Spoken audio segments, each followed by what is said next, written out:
Kalau Allah itu mau, sebenarnya bisa saja seluruh umat manusia ini jadikan beriman.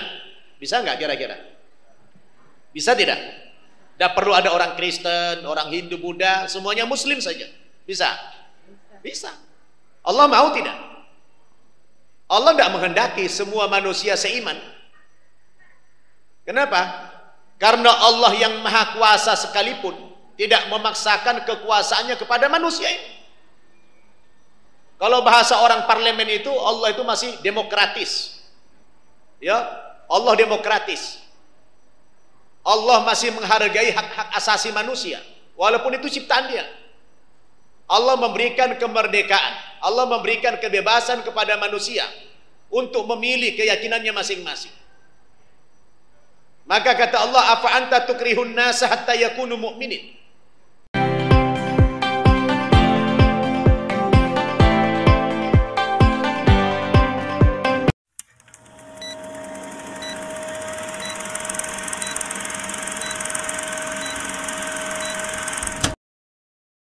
Bismillahirrahmanirrahim. Assalamualaikum warahmatullahi wabarakatuh. Waalaikumsalam warahmatullahi wabarakatuh. Enakan begini apa gini? Gini. Kalau gini agak dengung. Gini? Jelas ini? Jelas. Saya setting ini dulu mic-nya. Gini? Oke. Alhamdulillah. Alhamdulillahilladzi hadana li hada. Wa ma kunna linahtadiya laula an hadana Allah. Wa ashhadu an la ilaha illallah wahdahu la syarikalah wa ashhadu anna Muhammadan abduhu wa rasuluh alladzi la nabiyya ba'dah. Fa salawatullahi wa salamuhu alaihi wa ala alihi wa ashabihi wa mawalah, amma ba'd. Qala Allah subhanahu wa ta'ala fil Qur'anil Karim, a'udzu billahi minasy syaithanir rajim,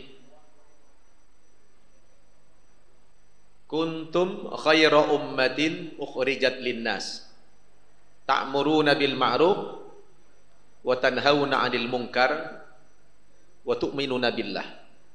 Shadaqallah. Yang kita muliakan, guru saya dan guru kita semua, Dr. Ali Hasan Bahar, LCMA, yang selalu dikenal beliau dengan Habib Bahar. Ada dua Habib Bahar, ada Habib Bahar Smith. Satu yang ekstrim, satu yang slow. Alhamdulillah. Yang saya hormati Bapak Haji Setianto selaku Ketua Dewan Pengurus Masjid Agung Sunda Kelapa, Bapak Haji Anwar Sujana, pengurus yang sudah senior dari zaman ke zaman, luar biasa, Ketua Mu'alaf Center Internasional Saudara Rian, Ketua Mu'alaf Center Sunda Kelapa, dan seluruh pimpinan Mu'alaf Center yang ada di Jabodetabek dan Indonesia, dan yang paling luar biasa moderator kita Ustazah Zahra, Masya Allah, dan teman-teman semua, sahabat-sahabat, saudara-saudara semua, para mu'alaf dan mu'alafah, kaum muslimin dan muslimat rahimakumullah. Saya gemetar kalau sudah bersanding dengan guru besar, itu gemetar saya.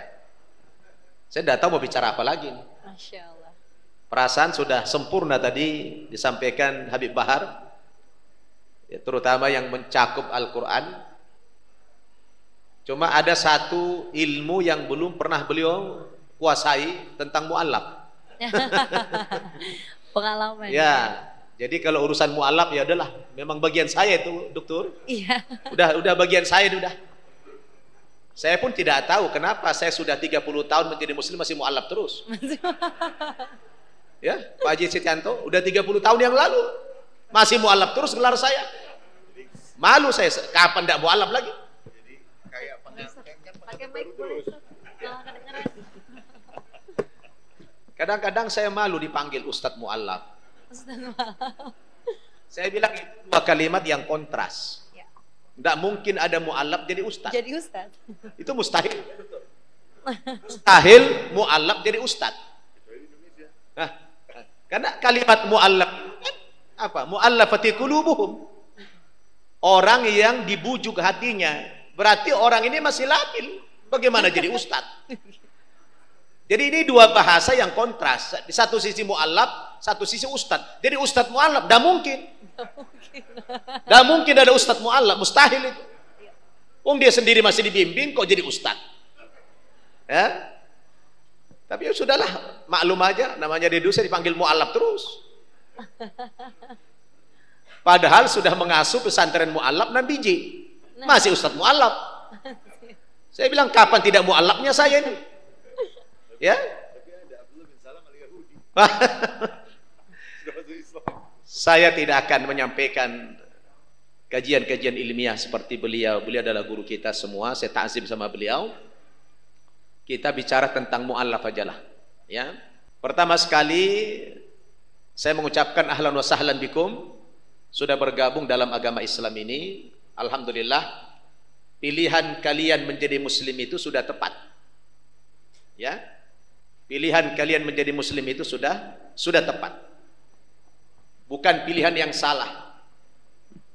Karena kalian diberikan hidayah oleh Allah Subhanahu wa taala, itu sangat luar biasa. Karena hidayah itu tidak Allah berikan kepada semua manusia. Ya. Hidayah itu hanya Allah berikan kepada orang-orang yang dikasihi oleh Allah Subhanahu wa taala. Walau syaa rabbuka la amana man fil ardi kulluhum jami'an afa anta tukrihun nasa hatta yakunu mu'minin. Kalau Tuhanmu itu mau, ya Pak Haji, beliau mau menghadiri undangan pernikahan, silakan Pak Haji Setianto. Kalau Allah itu mau, sebenarnya bisa saja seluruh umat manusia ini jadikan beriman. Bisa nggak kira-kira? Bisa tidak? Tidak perlu ada orang Kristen, orang Hindu, Buddha, semuanya Muslim saja. Bisa? Bisa. Allah mau tidak? Allah tidak menghendaki semua manusia seiman. Kenapa? Karena Allah yang maha kuasa sekalipun tidak memaksakan kekuasaannya kepada manusia ini. Kalau bahasa orang parlemen itu, Allah itu masih demokratis. Ya, Allah demokratis. Allah masih menghargai hak-hak asasi manusia, walaupun itu ciptaan Dia. Allah memberikan kemerdekaan, Allah memberikan kebebasan kepada manusia untuk memilih keyakinannya masing-masing. Maka kata Allah, afa anta tukrihun nasa hatta yakunu mu'minin. Apakah lantas engkau Muhammad akan memaksakan Islam ini kepada manusia sehingga mereka menjadi orang yang beriman? Tidak boleh. Allah tegaskan dalam ayat yang lain, la ikraha fid din, qad tabayyana rusdu minal ghayy. Tidak ada paksaan dalam beragama. Karena sudah nyata perbedaan mana agama yang benar, mana agama yang salah. Jadi kalau ada orang mengkaji konsep agama, saya selalu katakan kepada orang non-muslim, kebetulan saya doktor memang ya, pengalamannya suka debat sama tokoh-tokoh Kristen. Kalian orang non-muslim jangan buru-buru menjustifikasi dulu. Termasuk juga orang Islam. Ya, kita membuka diri untuk mempelajari agama lain. Kita ini kan subjektif. Anda mengatakan agama Islam paling benar ya karena Anda lahir muslim, betul tidak? Anda dilahirkan dalam muslim, dibesarkan dalam keadaan Islam, kemudian belajar Islam, lalu Anda meyakini Islam itu agama yang benar, betul? Itu kan masih justifikasi yang bentuknya subjektif, belum objektif. Kita baru menyadari bahwa Islam itu agama yang benar dan satu-satunya agama yang benar ketika kita sudah mempelajari konsep agama lain juga, betul? Ketika kita sudah pelajari konsep agama lain, oh ternyata kata dokter tadi dikaji saintifik dalam Al-Quran, Masya Allah, itu bukan sembarangan.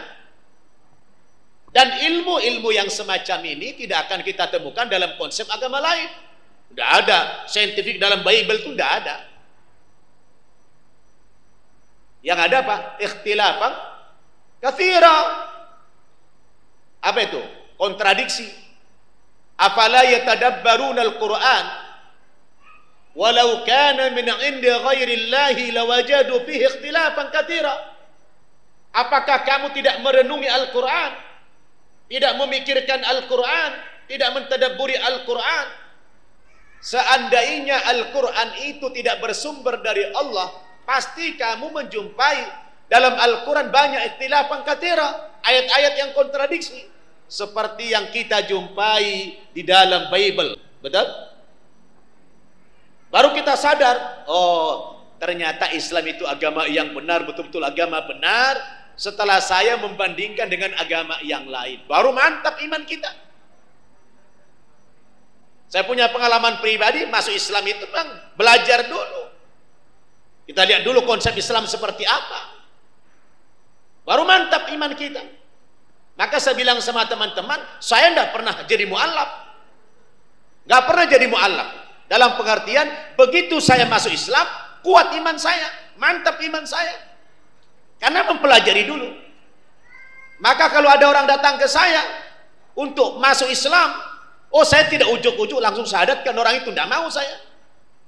Karena syarat masuk agama Islam bukan syahadat dulu. Bukan syahadat dulu. Syahadat itu gampang. Tidak sampai 1 menit. Coba hitung. Asyhadu an la ilaha illallah wa asyhadu anna Muhammadar Rasulullah. Berapa detik itu? Paling 10 detik selesai. Apakah sudah tuntas? Tidak. Lalu bagaimana orang pindah agama? Oh, yang pertama kali bukan syahadat dulu. Harus tasdikun bil qalb, tasdikun bil jinan. Anda harus meyakini dulu kebenaran Islam itu. Kalau Anda sudah meyakini Islam agama yang benar, baru Anda syahadat. Sebab kalau syahadat dulu belum meyakini, yang ada nanti, aduh Ustadz, saya belum siap pakai jilbab. Ngapain Anda masuk Islam? Hah? Ngapain pindah agama kalau Anda siap sholat? Karena di Islam itu berat. Anda harus bangun jam 3 atau jam setengah 4 pagi, sholat subuh. Berat Islam itu. Anda harus meninggalkan minuman khamar. Anda harus pakai jilbab. Ya, Anda harus meninggalkan maksiat. Dah mudah. Sedangkan perintah orang masuk Islam apa? Ya ayyuhalladzina amanu dkhulu fisilmi kafah. Kalau masuk Islam itu dah boleh separuh-separuh, dah boleh tanggung-tanggung, harus kafah, harus totalitas. Mana totalitas? Totalitas yang dimaksud dalam ayat itu, Anda harus rela diatur oleh Islam. Anda harus rela diatur oleh Islam. Kalau Anda yang mengatur Islam, bukan Muslim namanya itu. Ya, orang Islam itu harus rela diatur sama Islam. Kalau tidak, jangan masuk Islam. Karena Islam itu berat. Betul tidak? Saya bilang tuh sama orang datang ke saya, berat masuk Islam itu. Anda sudah siap tidak? Jangan ujuk-ujuk cuma 2 kalimat syahadat. Ada lagi seorang Chinese datang ke saya. Kebetulan istrinya masuk Islam. Gara-gara dia masuk Islam dia cerai. Kenapa? Begitu. Karena suaminya tidak Islam, dia minta cerai. Zina jatuhnya. Setelah didakwahi dulu, tidak mau masuk Islam. Cerai. Setelah cerai sekian lama, dia pengen rujuk. Nah si istri ini bilang, oh saya tidak mau, kecuali kamu mau masuk Islam. Oke, saya mau masuk Islam, tapi saya tidak mau sholat. Loh, udah bikin syarat, dibawa ke saya, ke Gadok sana, datang ke tempat saya. Ustadz, ini mantan suami saya mau dialog sama Ustadz. Boleh, silakan bawa kemari. Ustadz, saya hanya ingin rujuk saja. Saya mau masuk Islam Ustadz, tapi saya tidak mau sholat. Oh enggak, saya tidak akan Islamkan Anda. Karena Anda belum Muslim. Nanti qalatil a'rabu amanna qul lam tu'minu walakin qulu aslamna walamma yadkhulil imanu fi qulubikum. Dulu ada orang-orang Arab Badui, Arab pinggiran itu datang mengaku-ngaku, oh kami sudah beriman kepada Allah, kami sudah masuk Islam. Oh, kata Allah, qul, katakan ya Muhammad kepada orang Arab Badui itu, kamu belum masuk Islam, kamu belum beriman, baru berislam saja, baru di mulut. Walamma yadkhulul imanu fi qulubikum, Islam itu belum masuk ke dalam rongga hatimu, baru di mulut, baru sampai di leher saja itu Islam. Jadi tidak mudah pindah agama itu. Kalau masuk Islam harus rela diatur.